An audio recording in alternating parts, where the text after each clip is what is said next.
মানে সেই আল্লাহর হক যার মোহর আমার মুখে লেগে আছে, মানে আমার মোহর লাগানো আছে, আমি কোনো পানাহার করব না, এটা হচ্ছে উদ্দেশ্য। কিন্তু মুখে আমার কি লাগা আছে, মোহর লাগানো আছে, এটা নিষেধ করেছেন বলতে রাসূলুল্লাহ সাল্লাল্লাহু আলাইহি ওয়াসাল্লাম। বলেছেন ফাইন্নাম ইউখতামু আলা ফামিল কাফের, মোহর লাগানো হয় কাফেরের মুখে। কাফের মুখে মোহর লাগানো আছে যে দুনিয়াতে সে কালিমা উচ্চারণ করতে পারলো না, ভালো কথা বলতে পারলো না, বোঝা গেছে। আর কাফেরের মুখে জবানে মোহর লাগিয়ে দেওয়া হবে কিয়ামতের দিনে, আর সে অস্বীকার করতে পারবে না। আলিয়ামা নাখতেমা আলা আফওয়াহিম, কাফেরদের মুখে আমি মোহর লাগিয়ে দেবো, আল্লাহ বলছে সূরা ইয়াসিন। আপনি কেন বলবেন যে আমি রোজা আছি, আমার মুখে মোহর লাগানো আছে?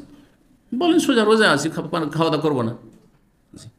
অনেকে আসছেন, যেন কালকে মেহমান এসছে, রোজাই ছিলেন, তো পানি খান, বলছেন না রোজা আছে যথেষ্ট, বলছেন না আমার মোহর লাগানো আছে, নিষেধ দিতে বলে।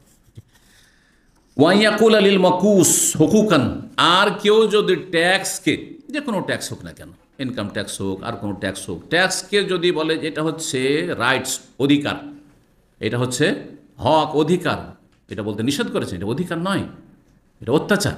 জি, নিরুপায় হয়ে দিচ্ছে। জি, তো টাকা পয়সা ইনকাম করলে, ক্যাশ দিয়ে গাড়ি কিনলে, আর হঠাৎ করে নিজের বাড়ি করে নিলেন, তো এখন ইনকাম ট্যাক্স দেন। ইনকাম ট্যাক্সের অফিসার পেরেশান করা শুরু করছে, হচ্ছে না দেশে? হ্যাঁ, হারাম এসব ট্যাক্স। আমি আমার হালাল রুজি, যদি আপনার সন্দেহ হয় যে আমি এদিক সেদিক বেমানি করেছি, সেগুলো তদন্ত করেন। জি, তদন্ত করে প্রমাণ করে দিতে বলে, তখন আসামের কার্ড করে। আর তুমি এত টাকা দিয়ে ক্যাশে কী করে তুমি গাড়ি নিলে, সুতরাং ইনকাম ট্যাক্স দাও। এই অধিকার কোথায় তোমাকে দিল? আমি কোটিপতি হয়ে যাই না কেন? তো কবিরা গুনাহ কিন্তু এটি। ওয়ালাম্মা ইউনফিকু ফি তাআতিল্লাহ, অথচ সেটা আল্লাহর রাস্তায় খরচ করে। হক কোনটি? আল্লাহর হক, যেটা আল্লাহ সন্তুষ্টির জন্য খরচ করেছেন, আপনি তো বাধ্য হয়ে দিচ্ছেন আপনি সরকারকে। তারপরে কেউ যদি বলে খাসের তো কাজা, আমি না, এখানে বলছে যদি নেকির কাজে কেউ খরচ করে, কথাটি বলতে চাইছে ওয়ালেমা ইউনফিকু ফি তাআতিল্লাহ, আল্লাহর সন্তুষ্টির জন্য কোথাও মসজিদ, মাদ্রাসা, দিনের কাজে, দাওয়াতের কাজে খরচ করলেন, মুসলিম ভাই বোনদের খাওয়ালেন, ও আজকে অনেক টাকা ক্ষয়ক্ষতি হয়ে গেল, 500 রিয়াল কোথাও খরচ হয়ে গেল, হ্যাঁ, নেকির কাজে খরচ হলো, বলছে অনেক খাসার আজকে লস হয়ে গেল। না, কথা বলা ঠিক নয়। ওয়াইয়াকুল, এই কথা বলা, আনফাকতু ফিদ দুনিয়া মালান কাসীরা, দুনিয়াতে অনেক ধন সম্পদ খরচ করেছি, এ কথা বলতে নিষেধ করেছেন।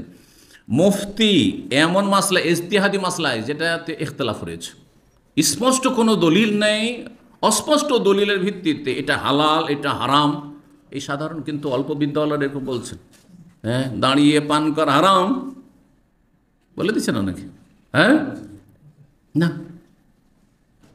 হারাম না মাকরুহ, আপনি হারাম কেন বলুন? সব জায়গায় হারাম বলা চলবে না, যেখানে শক্ত অকাট্য দলিল কোরআন অথবা হাদিসে রয়েছে সেখানে হারাম, আর হালালের কথা বলবেন, হালাল বা হারাম, আর না হলে ওর চাইতে হালকা ভাষা জায়েজ না জায়েজ। হালকা ভাষা হচ্ছে ঠিক নয়, এটা ঠিক নয়, ঠিক নয়, হারামটাও ঠিক নয়, নাজাইজটাও ঠিক নয়, আর অপছন্দনীয়টাও ঠিক নয়, বোঝা গেছে? এটা করা ঠিক নয়। দেখবেন আমরা সব জায়গায় কিন্তু একভাবে উত্তর দিই না, এটা উচিত নয়, পার্থক্য, এটা উচিত নয়, এটা ঠিক নয়, এটা হারাম, এটা জায়েজ নয়, পার্থক্য আছে কথাগুলিতে। তারপরে বলছেন ওই মাসাইল ইজতিহাদি মাসলাতে এরকমটা করবে না। আর কথা লম্বা হয়ে যাচ্ছে, সংক্ষেপ করি। বলছেন ওয়াই ইউহাদ্দিসা রাজুলু মা ইয়াকুনু বাইনাহু বাইনা আহলিহি, স্বামী স্ত্রীতে যা কিছু হয় বন্ধুদের সাথে গল্প করে, আবার স্ত্রী গিয়ে বান্ধবীদের সাথে গল্প করে। এই অভ্যাস অনেকের আছে। হ্যাঁ, কতবার সহবাস হয়েছে, নতুন বউর সাথে কীভাবে দেখা সাক্ষাৎ হইল, আর তারপর নতুন স্বামীর সাথে কিরে বান্ধবীরা জিজ্ঞাসা করছে কীভাবে দেখা সাক্ষাৎ হইল, প্রথম কী করলি না করলি, নাউজুবিল্লাহ, নিষেধ করেছেন রাসূলুল্লাহ সাল্লাল্লাহু আলাইহি ওয়াসাল্লাম, একেবারে না।